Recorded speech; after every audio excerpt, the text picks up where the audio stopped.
अथ अष्टमोऽध्यायः। अक्षरपरब्रह्मयोगः। अर्जुन उवाच किं तद्ब्रह्म किमध्यात्मं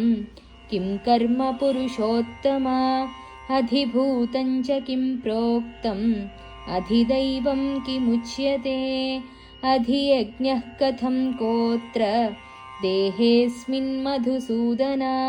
प्रयाणकाले च कथं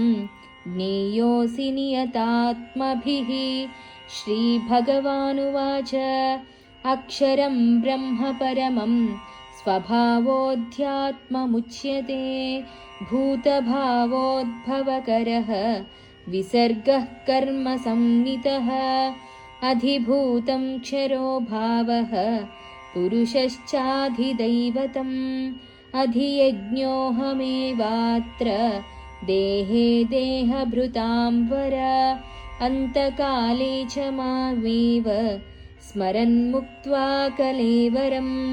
यः प्रयाति समद्भावं याति नास्त्यत्र संशयः यं यं वापि स्मरन् भावं त्यजत्यन्ते कलेवरं तन्तमेवैति कौन्तेय सदा तद्भावभावितः तस्मात् सर्वेषु कालेषु मामनुस्मरयुध्य च मय्यर्पितमनो बुद्धिः मामेवैष्यस्य संशयः अभ्यासयोगयुक्तेन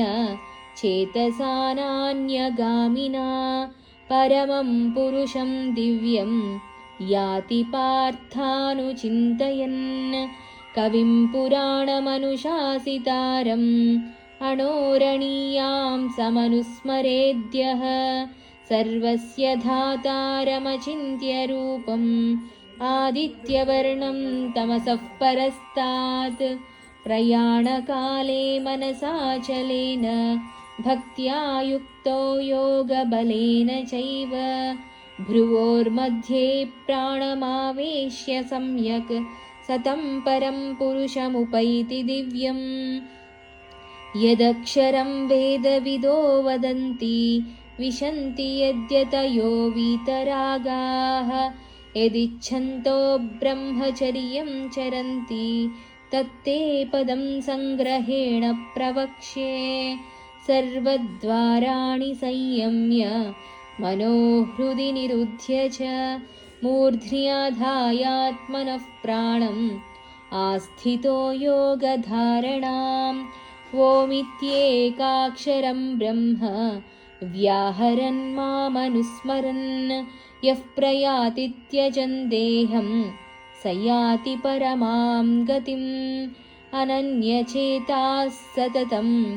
यो मां स्मरति नित्यशः तस्याहं सुलभः पार्थ नित्ययुक्तस्य योगिनः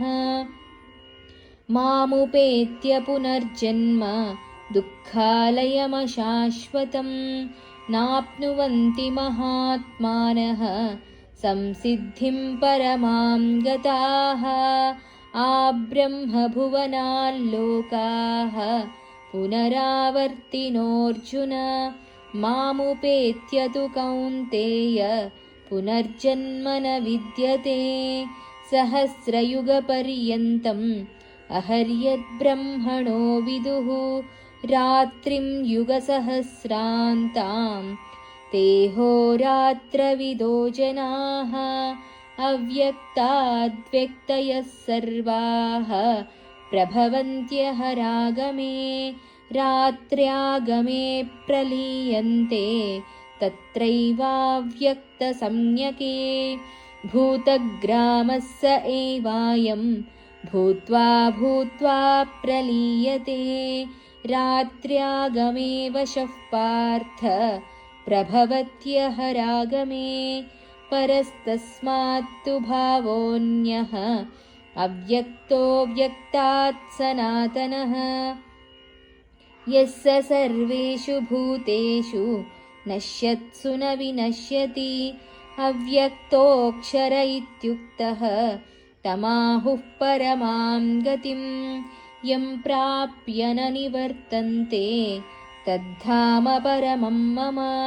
पुरुषः स परः पार्थ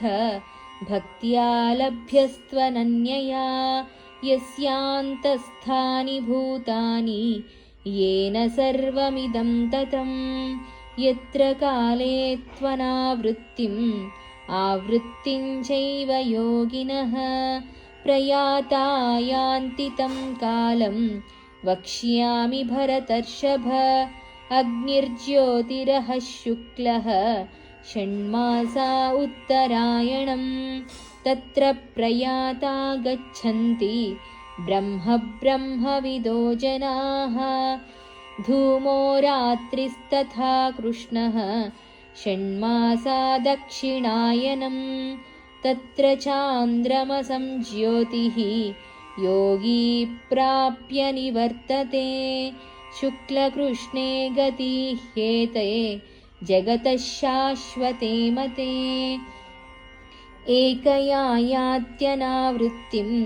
अन्यया वर्तते पुनः नैते श्रुति पार्थ जानन् योगी मुह्यति कश्चन तस्मात् सर्वेषु कालेषु योगयुक्तो भवार्जुन वेदेषु यज्ञेषु तपस्सु चैव दानेषु यत्पुण्यफलं प्रदिष्टम् अत्येति तत्सर्वमिदं विदित्वा योगी परं स्थानमुपैति चाद्यम् ॐ तत्सदिति श्रीमद्भगवद्गीतासु उपनिषत्सु ब्रह्मविद्यायां योगशास्त्रे श्रीकृष्णार्जुनसंवादे अक्षरपरब्रह्मयोगो नाम 8मोऽध्यायः सर्वधर्मान् परित्यज्य मामेकं शरणं व्रज अहं त्वा सर्वपापेभ्यः